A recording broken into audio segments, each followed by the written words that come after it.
नमस्कार। तो आज हम एक बहुत ही दिलचस्प और अहम खबर पर गौर करने वाले हैं। कई रक्षा सूत्रों से मतलब डिफेंस सोर्सेज से ये बात निकल कर आ रही है कि रूस भारत को अपना सबसे शक्तिशाली हथियार दे सकता है। हाँ, ये टीओस 160M बॉम्बर की बात हो रही है, जिसे वो व्हाइट स्वान भी कहते हैं। बिल्कुल। और ये खबर ऐसी ही नहीं है, इसमें काफी वजन लग रहा है। ये सिर्फ एक हथियार की खरीद फरोख्त नहीं, ये जियोपॉलिटिक्स में एक बड़ा कदम हो सकता है। सही कहा। और ये विमान भी कोई ऐसा वैसा लड़ाकू जहाज नहीं है। इसे तो रूस की एयरफोर्स का क्या कहते हैं नगीना माना जाता है। दुनिया का सबसे भारी, सबसे तेज बॉम्बर। हम्म। इसकी जो क्षमताएं बताई जा रही हैं वो कागज पर तो कमाल की हैं, पर सवाल ये उठता है कि भाई भारत को अचानक इसकी जरूरत क्यों महसूस हो रही है। हाँ, ये सवाल तो है। और रूस भी ठीक इसी वक्त ये पेशकश क्यों कर रहा है। चलिए जरा इन खबरों की तह तक जाते हैं। जो जानकारी हमारे पास है उसे खंगालते हैं और समझते हैं कि आखिर ये पूरा मामला है क्या। ठीक है। तो सबसे पहले इसी विमान की बात करते हैं, TU-160M। जैसा कि सोर्सेज बता रहे हैं, ये दुनिया का अकेला ऐसा बॉम्बर है जो सुपरसोनिक स्पीड छोड़ सकता है, मतलब आवाज की रफ्तार से तेज। हाँ, सुपरसोनिक, मैक 2 से भी ज्यादा तेज। जरा सोचिए, इतना बड़ा, इतना भारी जहाज और इतनी तेज रफ्तार। बिल्कुल, ये अपने आप में एक इंजीनियरिंग का कमाल है। लेकिन बात यहीं खत्म नहीं होती। जो सबसे चौंकाने वाली बात है वो ये कि ये हवा से हाइपरसोनिक मिसाइल दाग सकता है। हाँ, ये इसकी सबसे बड़ी यूएसपी है, कह सकते हैं। हाइपरसोनिक मतलब आवाज की रफ्तार से 5 गुना या उससे भी तेज। 5 गुना।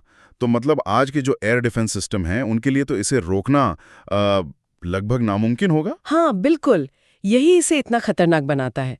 आप सोचिए, एक सुपरसोनिक बॉम्ब जो पहले ही बहुत तेज है, वो फिर एक हाइपरसोनिक मिसाइल छोड़े, दुश्मन को पता चलने या रिएक्ट करने का मौका ही नहीं मिलेगा। कहीं से भी, किसी भी टारगेट पर। कहीं से भी। और ये सिर्फ मिसाइलें नहीं, आपने पेलोड की बात की थी शुरू में। हाँ, भारी मात्रा में हथियार ले जा सकता है, ऐसा सुना है। भारी मतलब बहुत भारी। अलग अलग स्रोत अलग अलग आंकड़े देते हैं, पर करीब 40 टन या उससे भी ज्यादा वजन के हथियार। 40 टन? बाप रे, ये तो कई सारे लड़ाकू विमान मिलकर भी नहीं ले जा पाते। बिल्कुल।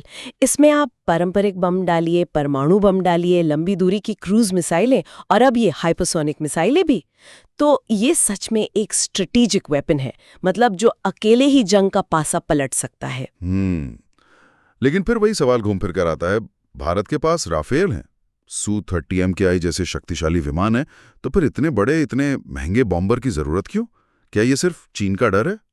देखिए, बात सही है आपकी। फाइटर जेट्स अपनी जगह है, लेकिन एक स्ट्रेटेजिक बॉम्बर का रोल बिल्कुल अलग होता है। अच्छा।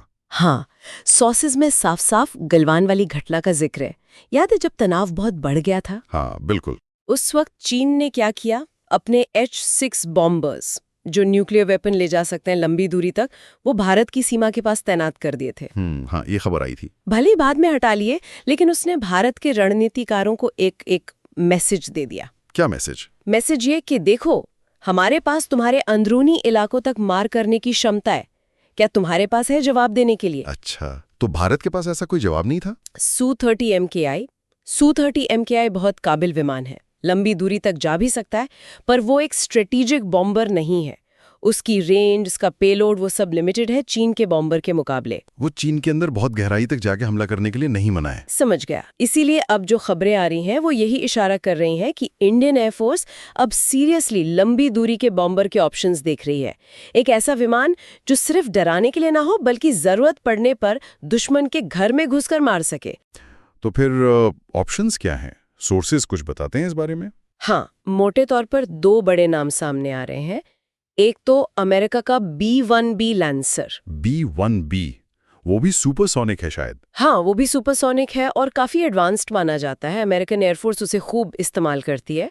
तो फिर वो क्यों नहीं? अमेरिका से तो आजकल हमारी अच्छी दोस्ती है। दोस्ती है, लेकिन ऐसे बड़े और सेंसिटिव हथियार लेना अमेरिका से हमेशा मतलब थोड़ा पेचीदा होता है।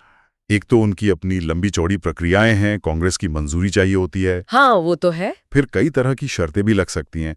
और सोर्सेज में ये भी जिक्र है कि अभी जो अमेरिका में एडमिनिस्ट्रेशन है, डोनाल्ड ट्रंप का नाम लिया गया है खबरों में, हम सिर्फ रिपोर्ट कर रहे हैं, उनकी पॉलिसीज और भारत के साथ रिश्तों में हाल में जो कुछ उतार चढ़ाव आए हैं, उसकी वजह से शायद ये डील उतनी आसान न हो। मतलब अनिश्चितता थोड़ी ज्यादा है।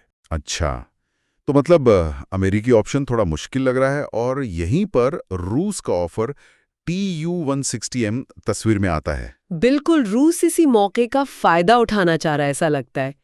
T-160M, हाँ, ये डिजाइन पुराना जरूर है, B-1B के मुकाबले, शीत युद्ध के टाइम का। वही तो क्या ये पुरानी टेक्नोलॉजी भारत के लिए ठीक रहेगी, लंबे समय तक चलेगी?